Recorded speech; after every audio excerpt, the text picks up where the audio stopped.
Sanibonani bathandekayo, ngiyalibingelela nonke egameni elihle likaJesu Kristu.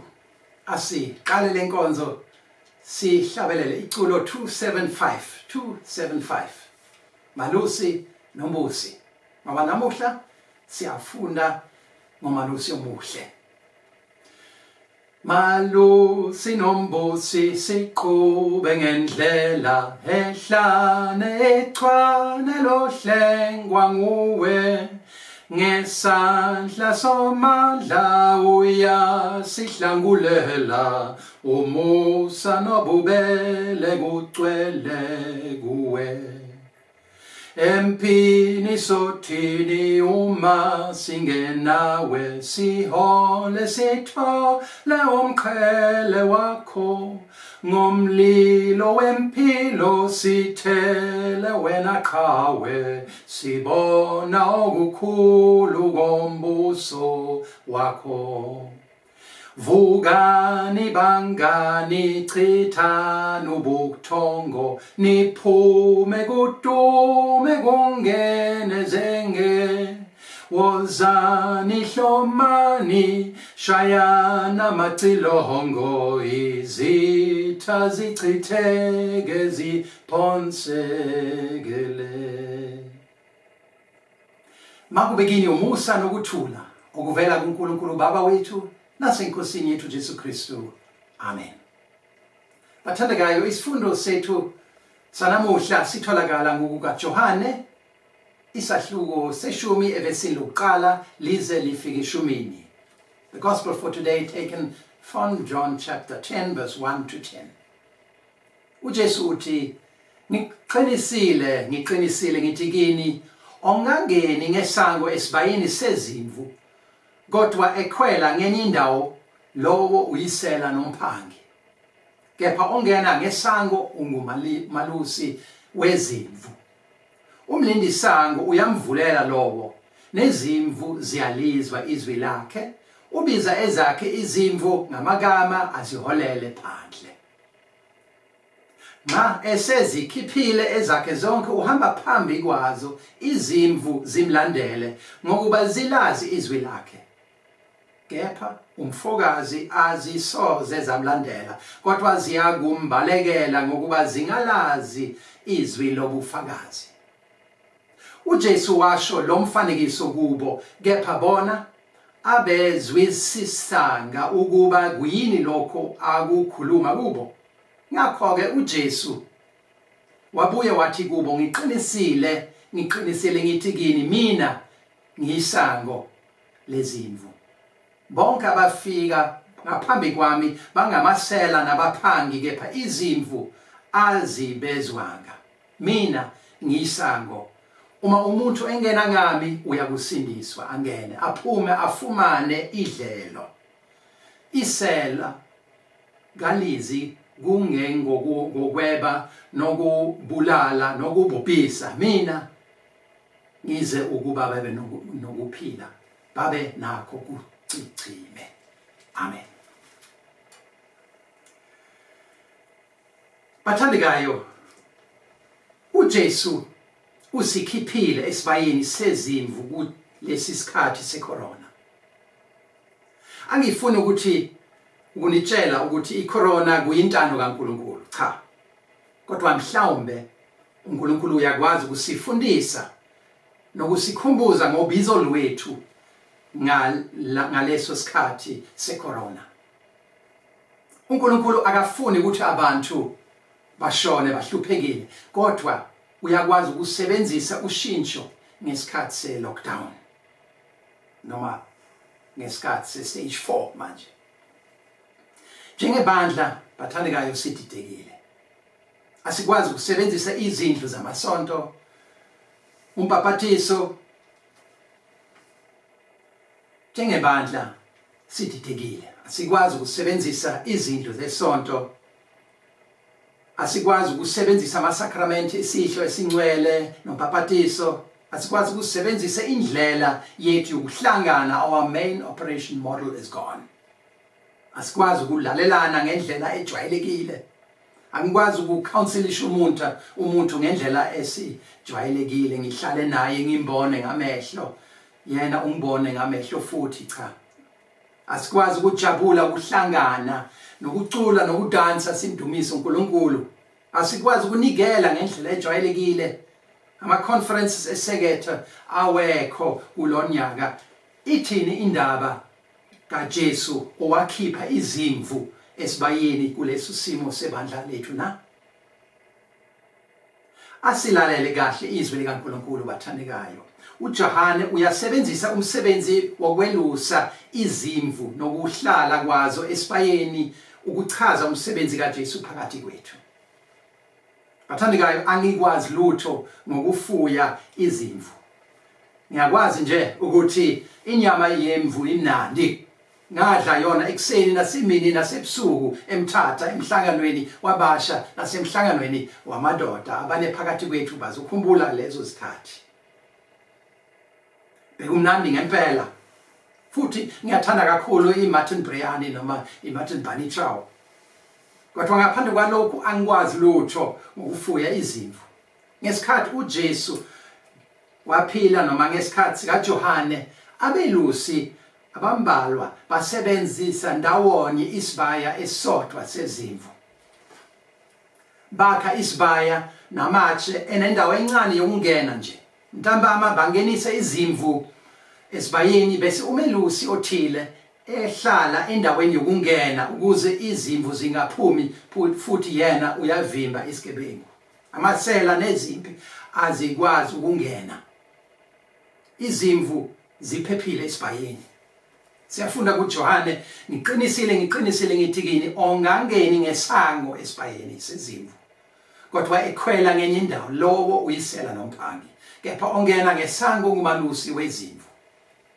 ekseni bathandekayo umalusi uyavuka uyaphuma bese ebiza izimvu zakhe omunye umalusi uyaphuma bese ebiza izimvu zakhe futhi izimvu ziyalalela umelusi wazo ziphume zingene emadlelweni aluhlaza zidle ziphuze ziphile kahle siyafunda kuJohane umlindisango uyamvulela lowo nezimvu ziyalizwa izwi lakhe ubiza ezakhe izimvu ngamagama aziholele phandle nxa esezikhiphile ezakhe zonke uhamba phambi kwazo izimvu zimlandele ngokuba zilazi izwi lakhe bathandekayo izimvu azikwazi ukuhlala esibayeni sezimvu isikhathi sonke noma ziphephile kangaka kodwa kufanele ziphume ukuze sithole ukudla ziphile bathandekayo ngesikhathi uJesu elandela indaba yomelusi okhipha izimvu esibayeni uyasebenzisa igama elithile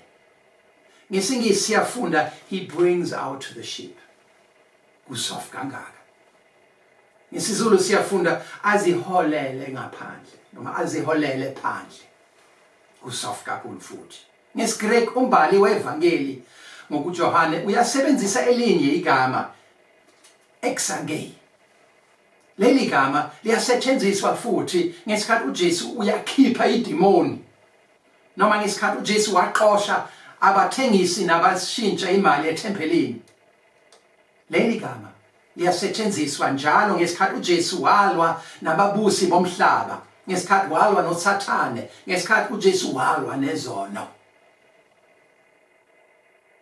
ngesinye isikhathi empilweni yethu uJesu kufanele asikhiphe esibayeni esimnandi esiphephile esihlala kuso futhi akasibizi ngamazwi amnandi kuphela ngoba thina sinenkani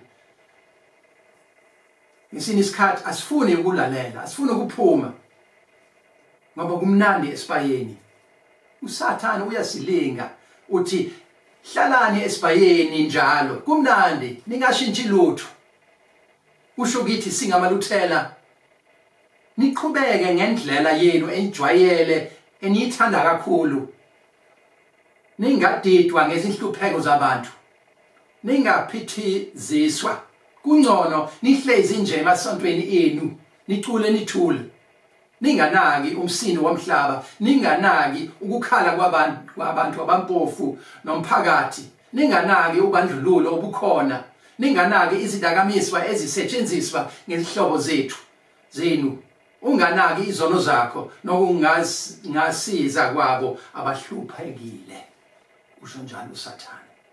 Bathandekayo, mhlawumbe uNkulunkulu uyasikhipha ezindlini zesonto ngesikhathi secorona ngoba salala kamnandi kakhulu kulezo zindlu zamasonto zethu. Uyasikhipha ngenkani ngoba sijwayele kakhulu izindlu zamasonto noma indlela yokukholwa kwethu. Singanaki ubizo lwethu uluthi ukumema abanye enkolweni, ukushumayela ukuphendukela ezonweni, ukuphila impilo eshintshile eletha inkululeko kubanye abantu futhi ukumbona uJesu kumuntu osedilongweni noma uhambaze noma ukulayo, hayi endlini yesonto kuphela. Bathandekayo, indaba yephasika nokuvuswa kukaJesu ifanele ukwenza ukuthi kukhona ushintsho empilweni nasekuziphatheni kwethu. Akufanele siqhubeke nje. Mhlawumbe uNkulunkulu uyasebenzisa lesikhathi secorona lockdown ukuzikhumbuza ukuthi ivangeli lithi it is not business as usual in your life. It can't be. Uba umuntu okholwayo uthi phuma esibayeni sakho. Umalusi omuhle uyakubiza. Uzokukhipha ngenkani uma uthanda ukuhlala nje empilweni yakho ekujwayele kakhulu, kodwa khumbula izimvu kufanele ziphume esibayeni ukuze zithole ukudla emadlelweni aluhlaza, hayi esibayeni. Uzothola ukudla komphefumulo, spiritual growth, ngesikhathi ulalele uphimbo kamelusi wethu uJesu esibiza sonke. Yena uzokuholela endaweni yokukhula spiritually, mentally.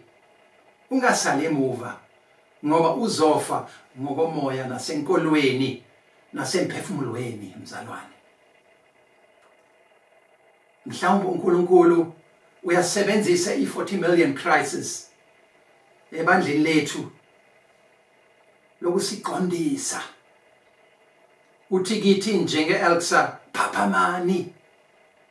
It can't be business as usual. That way has not served you well. It has brought you into this mess. Uthi kithi back to basics. Kuthini ukuba ibandla? Mzalwane, mlandele uJesu noma kunzima, noma uthuka ngoba uzofica izinselelo endleleni, kodwa ekugcineni nawe uzongena emadlelweni aluhlaza. Hayi emva kokushona kwakho kuphela, cha la kulomhlaba uma umlandela uJesu. Udle, uphuze, uphile, ukhule, uhlale nomsindisi wakho njalo. Umusa weNkosi yethu Jesu Kristu nothando lukaNkulunkulu nokuhlangana kukaMoya oNgcwele makube nathi sonke manje kuze kube phakade. Amen. Asikhuleke. Nkulunkulu Baba wethu, siyabonga ukuthi usithumela umalusi omuhle uJesu Kristu umsindisi wethu, wasifela ukuze sithole ukuphila okuphakade. Baba, sigcwalise ngoMoya oNgcwele ukuze silalele izwi lakho, simlandele uJesu ngesikhathi esikhipha endaweni esijwayele kakhulu, asiholele indlela entsha nangaleso sikhathi secorona. Baba, sinovalo, siditekile, sisize ukulalela izwi likaJesu phakathi kwezinselelo sonke.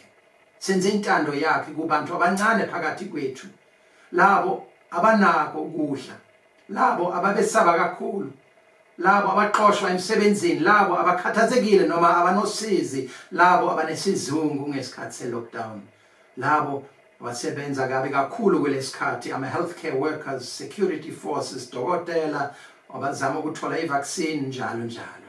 Baba, siyakwethemba wena uzosiholela endleleni enhle.